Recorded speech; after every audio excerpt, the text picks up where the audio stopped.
Hola a todos, bienvenidos a Filosofía de Película, yo soy Oscar. La visión de los nuevos movimientos de izquierdas, basados en la filosofía posmodernista, como un marxismo cultural, es una idea que no tiene un autor claramente identificable. Y esto es un problema porque primero voy a tener que definir la idea que quiero criticar y después criticarla, en lo cual siempre se corre el riesgo de inventarse un nombre de paja. Entre los anglosajones ha sido defendida, entre otros, por Jordan Peterson, y en español es imprescindible mencionar a Agustín Laje. Dicen estos autores que la idea central del marxismo clásico fue ver toda la cultura como un juego de sombras determinado por la economía. No se podía cambiar nada en una sociedad mediante cambios culturales, porque esto era atacar a un fantasma. Su doctrina revolucionaria, por eso, se centró en la lucha de clases económicas. Su objetivo era establecer la dictadura definitiva, que no pudiese ser derrocada porque gobernaría sobre una sociedad donde hubiese una única clase social.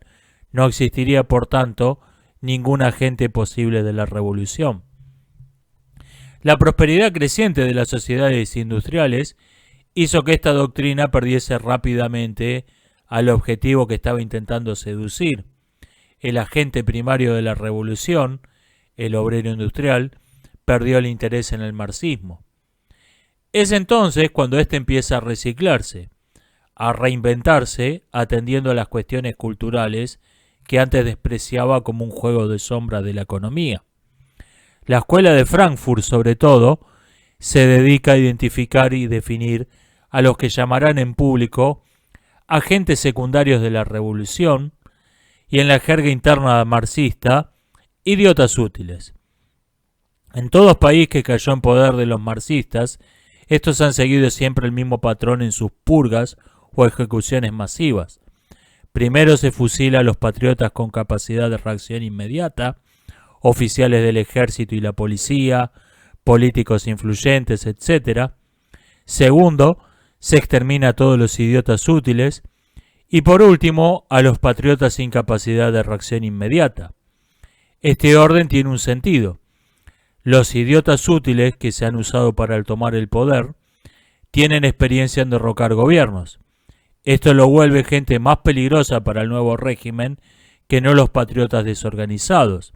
Por lo menos son una amenaza más urgente. En todo país socialista se asesinó en las purgas a entre el 10 y el 33% de la población, sumando en total, hasta ahora, entre 120 y 240 millones de personas asesinadas, el mayor genocidio en la historia de la humanidad. Cuando cae la Unión Soviética, se empieza a convertir en hegemónico un marxismo que había sido hasta entonces una heterodoxia extravagante y exclusiva de los países donde no estaba gobernado por el socialismo. En los países socialistas no hay heterodoxos.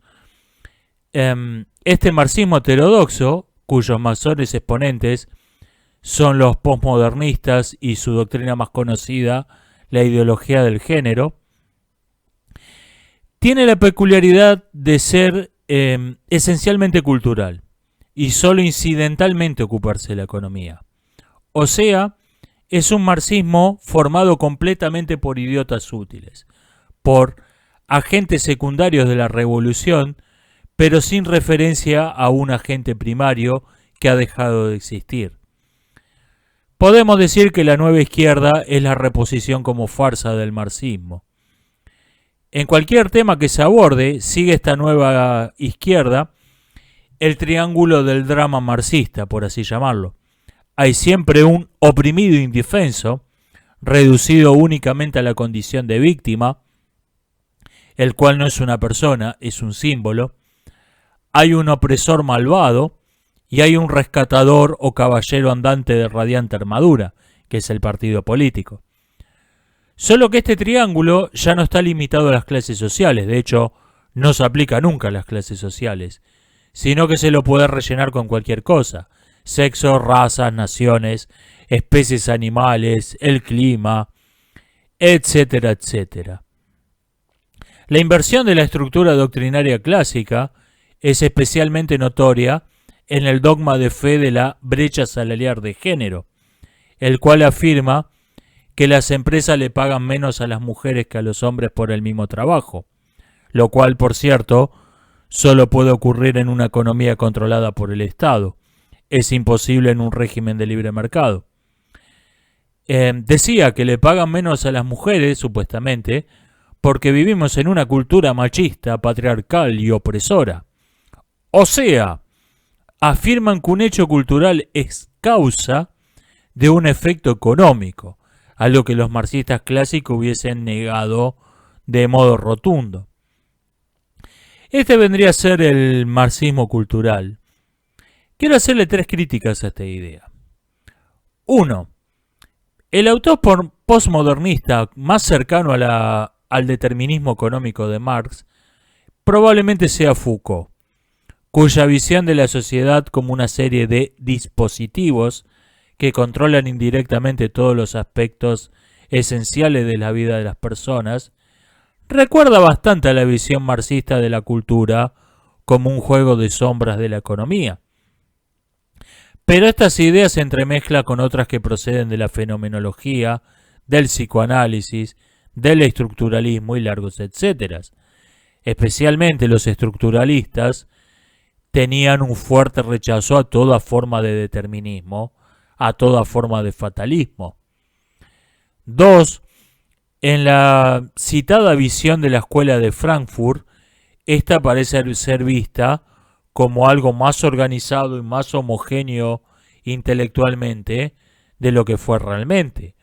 Compárense, por ejemplo, a Simone Weil con Erich Fromm para ver que era algo bastante heterogéneo, bastante complicado eso.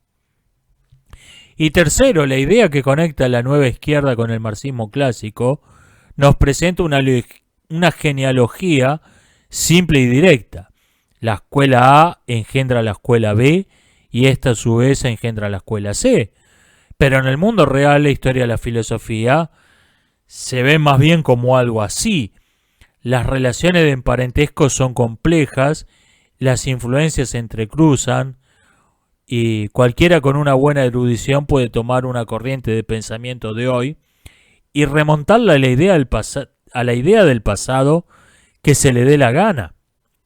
Y ese vínculo va a ser verdad, pero no va a ser toda la verdad. No es que esa genealogía sea falsa, sino que toda escuela tiene raíces más o menos importantes en toda otra escuela. Por otra parte, un asunto que no se suele tomar en cuenta es que si las ideas de muchos de esos autores suenan a Marx, es principalmente porque se las ha marxificado, vamos a llamarlo así, permítaseme este neologismo. El parecido se debe muchas veces más a la exposición que se hace de los autores, selectiva, utilizando una terminología y una interpretación propias, que no a los autores mismos. Tomemos por ejemplo a Michel Foucault, a quien se presenta normalmente en muchos programas de estudio y fuentes similares como un teórico revolucionario, a lo que Daniel Duffert, quien fue amante de Foucault por 20 años, niega cada vez que le ponen un micrófono adelante, afirmando que Foucault jamás tuvo una ideología ni un programa político, sino que era en política reactivo y emocional. Le caía bien un grupo, lo apoyaba en público. Le caía mal algo, hablaba mal de eso. Esa era su forma de intervenir en política. Algo similar ocurre con otros autores posmodernistas. Si prestamos atención, nos damos cuenta que su aire marxista se debe antes que nada a los ejemplos de sus ideas, seleccionados por los adoctrinadores marxistas que las exponen, que no a las ideas mismas. Tomemos por ejemplo a Baudrillard y su teoría de la simulación. Tomen cualquier exposición corriente de este autor y nos van a hablar del consumismo, de la economía de mercado, de los productos diseñados para ser obsoletos por las corporaciones capitalistas y bla bla bla. Y no es que esto sea falso, pero por ejemplo, ¿puede haber un ejemplo mejor en el mundo real de una vida dentro de una simulación totalmente controlada que el crédito social chino? Simplemente que esto nunca se pone como ejemplo de, de las tesis que expone Baudrillard en Simulacro y Simulación. En fin, ¿es o no es el posmodernismo un marxismo cultural? Es complicado. Nos estamos viendo hasta la próxima.